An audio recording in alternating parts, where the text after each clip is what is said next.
राज्यात 2 नंबरचं लीड घेऊन निवडून येणारे खासदार ओमराजे निंबाळकर विरोधी पक्षात असताना सुद्धा सत्ताधाऱ्यांनाही लाजवेल आणि भल्या भल्या दिग्गज नेत्यांचं सुद्धा रेकॉर्ड मोडेल असं लीड 3 लाखांपेक्षा जास्तीचं लीड लोकसभा निवडणुकांदरम्यान ओमराजे निंबाळकरांनी घेतलं। चर्चा झालीच की, कारण राज्यात 2 नंबरची मतं ओमराजे निंबाळकरांना होती। एवढं मोठं लीड भेटलंय, या खासदारात नेमकं अशी काय खासियत आहे जेणेकरून धाराशिवकर ओमराजे निंबाळकरांशिवाय दुसरा कुठेही शिक्का मारत नाही? उत्तर मिळालंच असेल। गेल्या 3 ते 4 दिवसांपासून सोशल मीडियावर व्हायरल होत असलेले धाराशिवचे खासदार ओमराजे निंबाळकर सध्या हिरो बनलेत। रात्रीची वेळ जवळपास 2 वाजलेले असतील। एक कुटुंब पाण्याखाली गेलेलं होतं, त्यांना वाचवायचं होतं। एनडीआरएफचे जवान सुद्धा पाण्यामध्ये जाण्याची हिंमत करत नव्हते। त्यावेळी ओमराजे निंबाळकर पाण्यात उतरले। कमरेपर्यंत पाणी आलेलं होतं, तरीही मागून दोर ओढवत होते। त्यांच्यासोबत एनडीआरएफचे जवान सुद्धा होते। खासदार पाण्यात उतरलाय, त्यावेळी जवानांना सुद्धा आणखीनच स्फूर्ती आली आणि ते सुद्धा ओमराजे निंबाळकरांसोबत पाण्यात दिसले। पण प्रश्न तयार झाला, लोक म्हणले फोटो काढले, व्हिडिओ काढले, स्टंट केला। रात्रीच्या 2 वाजता अंधाऱ्या रात्री पाण्यामध्ये उतरून तर दाखवा आणि मग त्याला स्टंट म्हणा।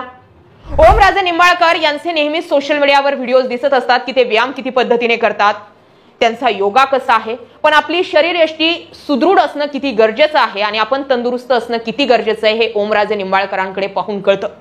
हा माणूस रस्त्यामध्ये चिखल असला तरी 2 व्हीलर घेऊन स्वतः 2 व्हीलर चालवून रस्त्यातून, पाण्यातून, चिखलातून रस्ता काढत गावापर्यंत पोहोचला। अशा खासदाराला मानलंच पाहिजे आणि लोकांनी सुद्धा अशाच खासदारांना निवडून दिलं पाहिजे। निवडणुका येतात, आमदार खासदार पॉम्पलेट वाटवतात, तुम्हाला आमिष देतात, 4-2 रुपये हातात टेकवतात आणि झाला की आमदार आणि खासदार। काय कामाचे हो असे आमदार खासदार? आजपर्यंतचा इतिहास बघितला तर मराठवाड्यामध्ये गेल्या 80-90 वर्षांपासून असा पाऊस झाला नसेल, असा विक्रमी पाऊस मराठवाड्यात पडला। धोधो वाहणाऱ्या या पावसाने अनेकांचं घर, अनेकांचे कुटुंब, अनेकांचा उदरनिर्वाहाचं साधन उद्ध्वस्त केलंय। गायी, म्हशी, शेळ्या, कुक्कुटपालन सगळं काही पाण्याखाली गेलंय। उभं पिकं जमीनदोस्त झाले, सगळीकडे चिखल झाला, घरांमध्ये पाणी शिरलंय, मुलांचे वह्या, पुस्तकं, दप्तर सगळे वाहून गेले हो। माय माऊलीने 50-100 रुपये कुठेतरी डब्याखाली ठेवले असतील की अडचणीच्या काळात कामाला येतील तेही गेले। हजारो लोकांचा रोजगार बुडावला आणि ज्या शेतकऱ्यांवरती आज आधीच पिकांना हमीभाव नसल्या कारणाने जीव देण्याची वेळ आलेली आहे, त्या शेतकऱ्याकडून त्याच्या उदरनिर्वाहाचं साधनच काढून घेतलं। हमीभाव सोडून द्या आणि मदत किती? प्रति शेतकरी 7,000 रुपये। काय होतो या 7,000 रुपयामध्ये? जो बडा नेता, बडा आमदार असेल त्याच्याकडे असणारी एक वस्तू तरी मला 7,000च्या खालची दाखवा। 50-50, 60-60, 1-1 कोटींच्या तुमच्या गाड्या, काही कोटींचे तुमचे बंगले, तुमचे पोरं हायफाय स्कूलमध्ये, हायफाय शाळेत, त्यांच्या एखाद्या परीक्षेची फी सुद्धा 7,000 नसणार आहे। तुम्ही जिथे स्विमिंग पूलला हे आमदार खासदार स्विमिंगसाठी जातात तिथे तरी 7,000 रुपये फी आहे का? त्या आमदार खासदार मंत्र्यांनी मिळून शेतकऱ्यांच्या उद्ध्वस्त संसाराची किंमत 7,000 रुपये ठेवली। ही वेळ शेतकऱ्यांवर। या शेतकऱ्यांना तुम्ही काय दिलं? एकनाथ शिंदे, प्रताप सरनाईक यांचे मदतीचे टेम्पो गेले। मिळालेल्या माहितीनुसार 60-70 टेम्पो जे होते ते धाराशिवकडे गेले। प्रताप सरनाईक धाराशिवचे पालकमंत्री आहेत, तुमचा खासदार तुमचा नसू द्यात, पण एका राजकीय सत्तेमध्ये असणारा किंवा सरकारचा एक भाग असणारा व्यक्ती रात्रभर पाण्यात आहे आणि तिथं पालकमंत्रीच नाही। सारी गोष्ट आहे, 3 लाखांपेक्षा जास्त लीड घेतलेल्या ओमराजे निंबाळकरांव्यतिरिक्त दुसरी कुणाचीही मदत तिथे कोणत्या इंटेन्शनने येते ते तिथले लोक ओळखून आहेत। त्यामुळे एकनाथ शिंदेंनी पाठवलेले टेम्पो आणि त्या टेम्पोमध्ये असणारी काय डाळ, तूर, तेल, तूप जे काही असेल 1-1 किलोचं, त्याच्यावर तुम्ही तुमची सगळी छपाई केली। गरज होती का? बरोबर आहे, तुम्ही राजकारणी व्यक्ती, तुम्हाला बाप दाखवा नाही तर श्राद्ध घाला या भूमिकेमध्ये राहावं लागतं। तसं केलं नाही तर तुम्हाला भविष्यातलं राजकारण, तुमच्या राजकारणाला स्कोप नाहीये। मदत केली, चांगलंच केलं। कित्येक लोक 7-8 दिवस झाले उपाशी येतो, पण त्या मदतीच्या मागे त्यांच्या लोकांची तुम्ही चेष्टा करण्याचा प्रयत्न केलाय। त्या लोकांना माहिती आहे ही डाळ, ही यांची बाजरी, ही ज्वारी आम्ही पिकवतो, आम्ही पोत्यांनी पिकतो आणि कोणाला सध्या जेव्हा काही निघतं वाण म्हणून जे आहे ते आम्ही 1-1 पोतं, 1-1 गुणी आम्ही त्यांना बाजरी ज्वारी देतो। आणि तुम्ही 1-1 किलो आणून दिलंय, त्याच्यावरही एवढी छपाई केली, त्याचेही फोटो सेशन होणार आणि त्याबाबतही आमची खिल्ली उडवणार आणि त्यामुळे एकनाथ शिंदेचे टेम्पो जे होते ते धाराशिवकरांनी मागे सोडले।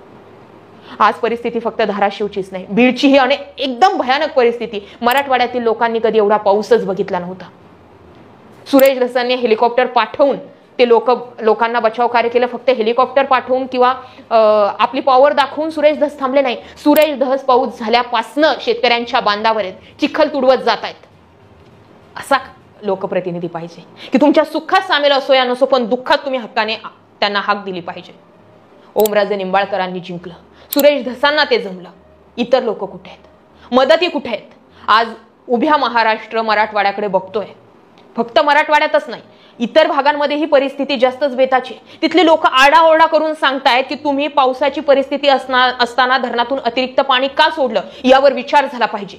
नेहमी सांगली, कोल्हापूर या भागांमध्ये पूर परिस्थिती निर्माण होती.